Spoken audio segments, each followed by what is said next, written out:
Part 1. The Code of Power.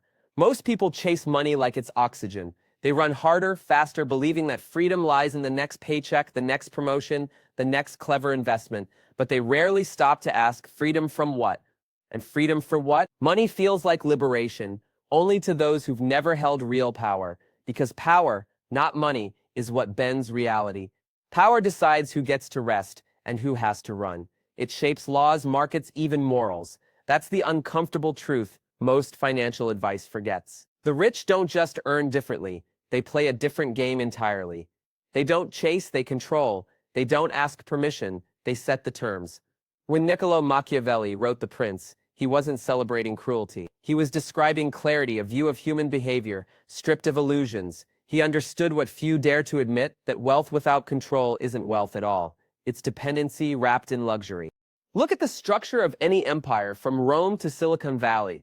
At the top are not the hardest workers, but the best strategists, the people who understood that appearances are tools, loyalty is currency, and control is everything. We grow up hearing that hard work builds success. But what that story really builds is obedience. It trains you to believe that virtue itself will deliver reward, while quietly teaching you never to question the rules. The system is elegant that way. It doesn't need whips, it just needs stories. Work hard, stay honest, wait your turn. And while you wait, someone else writes the rules of your waiting. That's not cynicism, it's recognition. The game has always been rigged toward those who design the board. Once you see that, you stop trying to play fair and start playing smart. You start asking, what are the invisible levers that move the world? Who writes the scripts we perform? And how can I step off the stage entirely? The truth is brutal but freeing. Morality, fairness, equality, they're beautiful ideas. But in the hands of the powerful, they're often props. Masks that make control look compassionate. The appearance of virtue is more valuable than virtue itself because it buys trust, and trust is leverage in disguise. Think about that next time you admire a billionaire giving back. He's not losing power, he's buying reputation, which is power that multiplies itself. To see the real code of wealth, you have to unlearn what comfort has taught you. Stop mistaking politeness for goodness. Stop assuming fairness is real. Start noticing who benefits when you follow the rules and who profits when you break them. Because the powerful understand one thing. Morality is a costume. And they only wear it when the cameras are on. Part 2. The Predator's Mind. Let's talk about mindset. Not the motivational poster kind, but the quiet, surgical clarity that separates predators from prey. Prey live by comfort, predators led by calculation. Prey react, predators anticipate. Prey wait for opportunity, predators create it. It's not about cruelty, it's about control. The lion doesn't hate the gazelle, he simply knows his place in the food chain and refuses to forget it. The predator's mind is not about shouting louder or hustling harder. It's about observing longer, acting less, and striking once. It's patience sharpened to a blade. Look at any enduring fortune, Rockefeller, Carnegie, Buffett. They didn't sprint, they stalked. They watched patterns repeat. They learned human nature so intimately that they could bet on it blindfolded. And when the world blinked, they moved. Every advantage they took looked like luck to those too busy moving fast to notice. But luck is just leverage seen from the outside. There's something Machiavellian about that calm. It's not cruelty, it's detachment. It's knowing that emotion is expensive and reaction is ruin. When you stop needing to be liked, you start becoming respected. When you stop seeking fairness, you start creating outcomes. The weak call that manipulation, the strong call it design. Here's a secret, competition is an illusion too. The truly powerful don't compete, they position. They don't fight over crumbs, they bake a different pie and sell the recipe. They build systems where others have to play by their rules.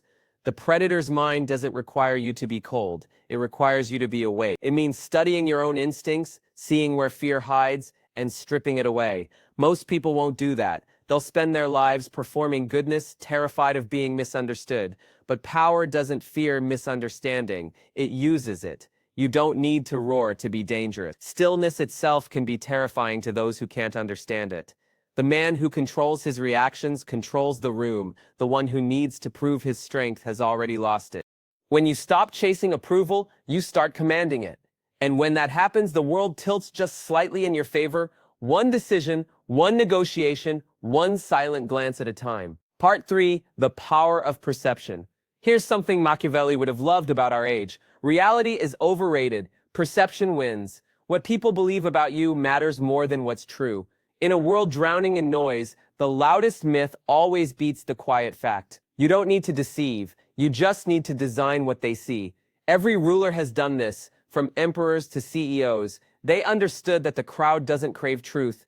It craves certainty. And certainty is best built from appearances. The key isn't to act virtuous, it's to appear so convincingly that no one dares to question you. Once they stop questioning, you can move unseen. Perception is leverage without fingerprints. Reputation is currency that doesn't devalue with use unless you let emotion manage it. So protect your image like you protect your passwords. Never let panic show. Never explain more than necessary. Let mystery do half the work. You'll notice this everywhere once your eyes adjust. The wealthy don't just own assets, they own narratives. The company that seems trustworthy raises capital faster. The politician who looks decisive wins votes, even if he has no plan. The investor who appears confident gets followers, which attract deals, which make him rich enough to justify the appearance. The illusion becomes reality, and that's the true magic trick of perception. To control perception, control your silence. The fewer words you need, the stronger each one becomes. In a world that rewards noise, silence is suspicion, and suspicion is power. It makes people project their fears onto you, which means they reveal themselves while you reveal nothing. If that sounds manipulative, remember, this game was never about fairness.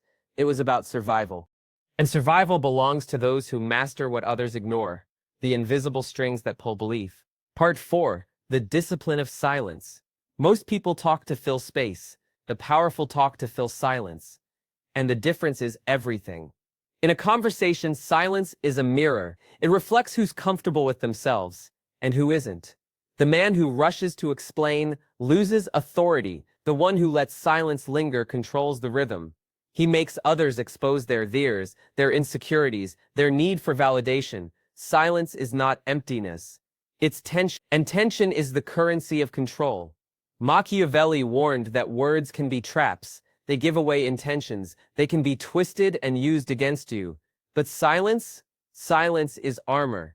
It hides your thoughts while making others wonder what you know. That's why the most intimidating people rarely raise their voices. They don't have to. Their quiet confidence makes others speak louder, faster, and dumber. And in the noise of that panic, information spills. The longer you can stay calm, the more the world reveals itself. It's like watching a storm from behind glass, violent, loud, but powerless to touch you.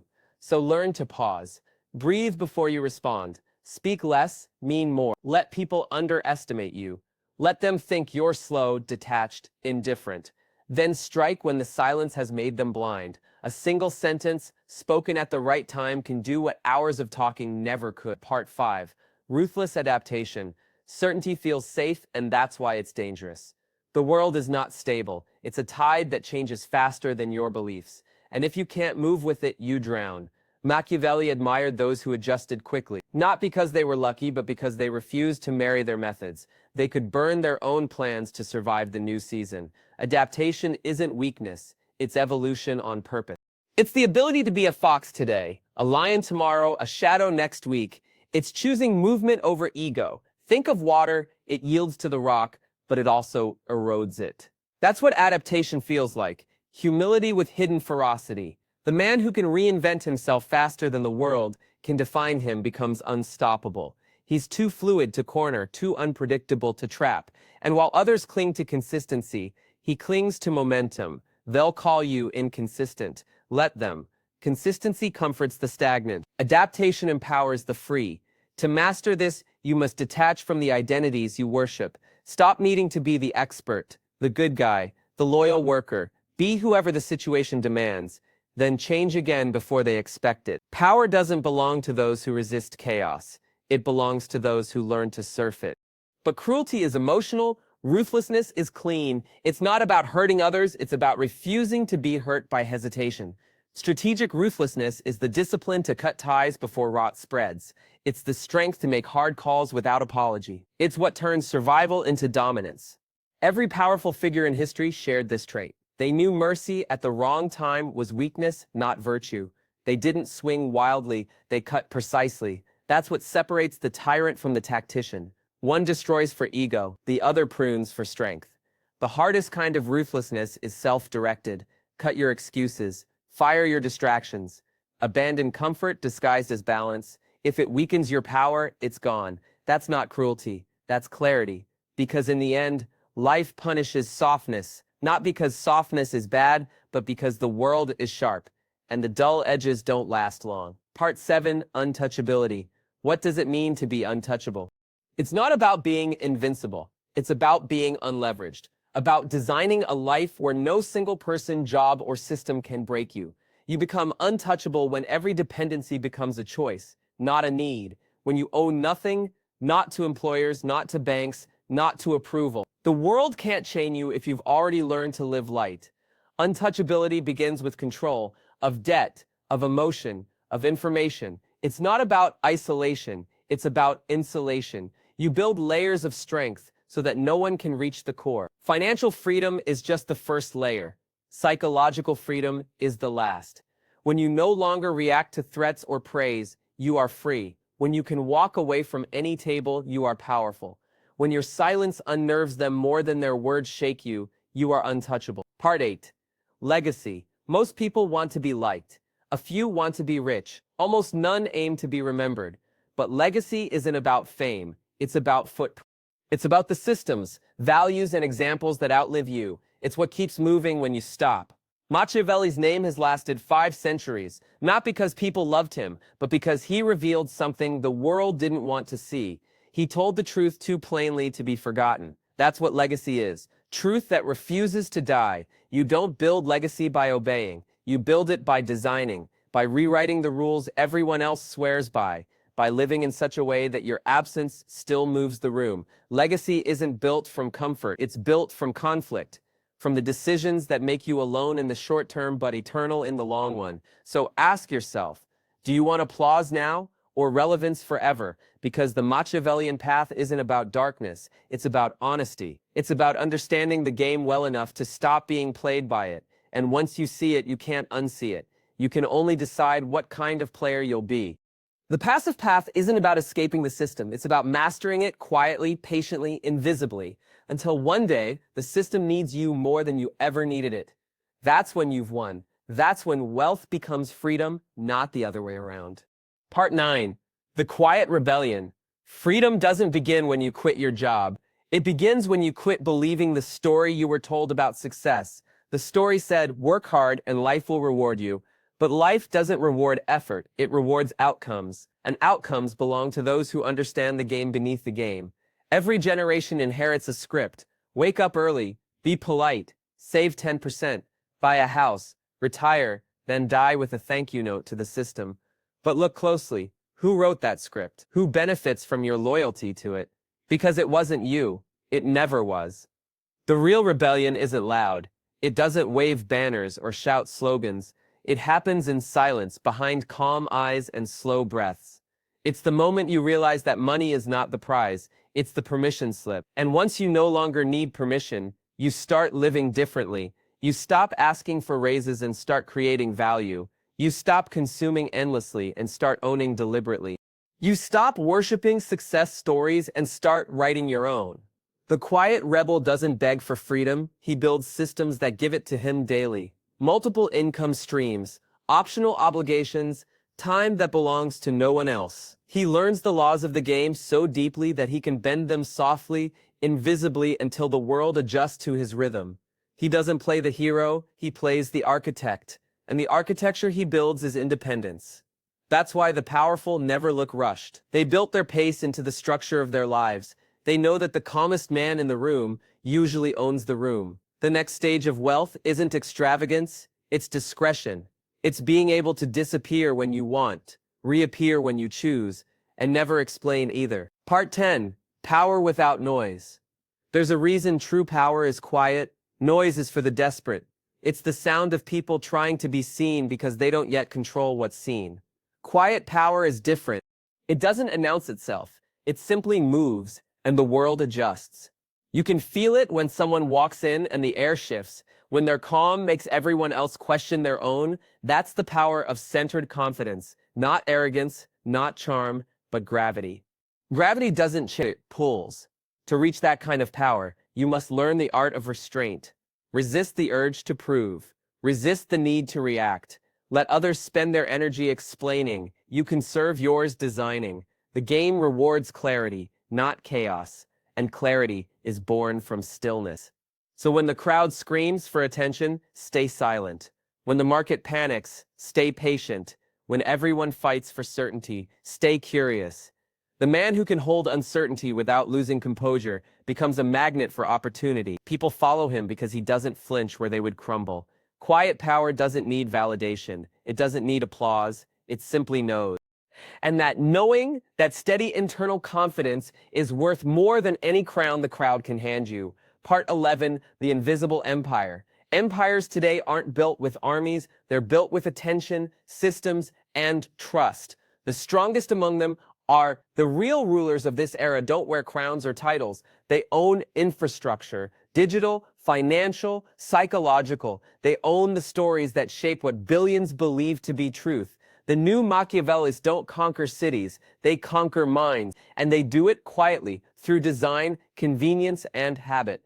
Think of the apps you open every morning, the platforms that decide what you see, what you buy, even what you think. That's empire without warfare, control without visible chains. And yet the same rule still applies. Whoever writes the rules controls the players. The way out is not isolation, it's awareness. Because when you understand the architecture of control, you can use it, not just endure it.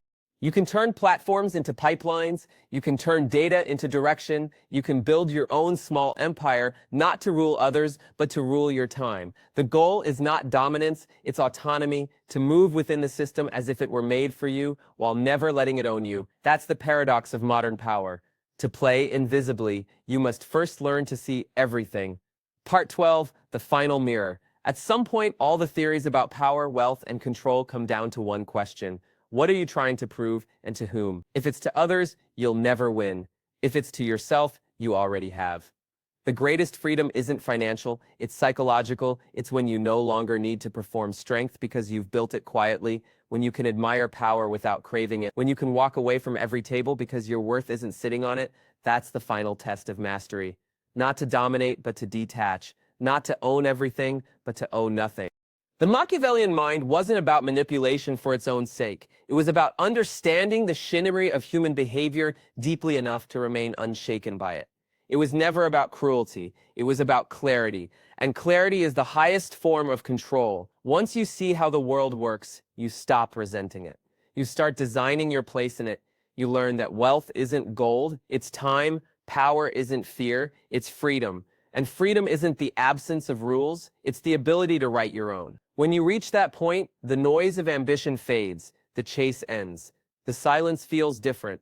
It's not emptiness, it's arrival. So walk quietly, think clearly, move deliberately, and let your results speak for you, even long after you're gone. Because the most powerful legacy isn't written in history books, it's written in the behavior of those who watched you live. The world will always chase noise, but those who choose clarity, who build quietly and move with intent, are the ones who end up free. If you've made it this far, you already think differently, and that alone sets you apart from most. If this video sparked something in you, don't let it fade. Like this video to keep it alive in your feed, subscribe to The Passive Path so you never miss the next step in mastering money, power, and peace of mind. Leave a comment and tell me what part hit you the hardest. Your insight might be the reminder someone else needs today. And share this video with someone you care about, someone who deserves to see the world a little more clearly. Until then, keep building quietly, keep thinking deeply, and keep walking your own path. Good luck, and I'll see you in the next video.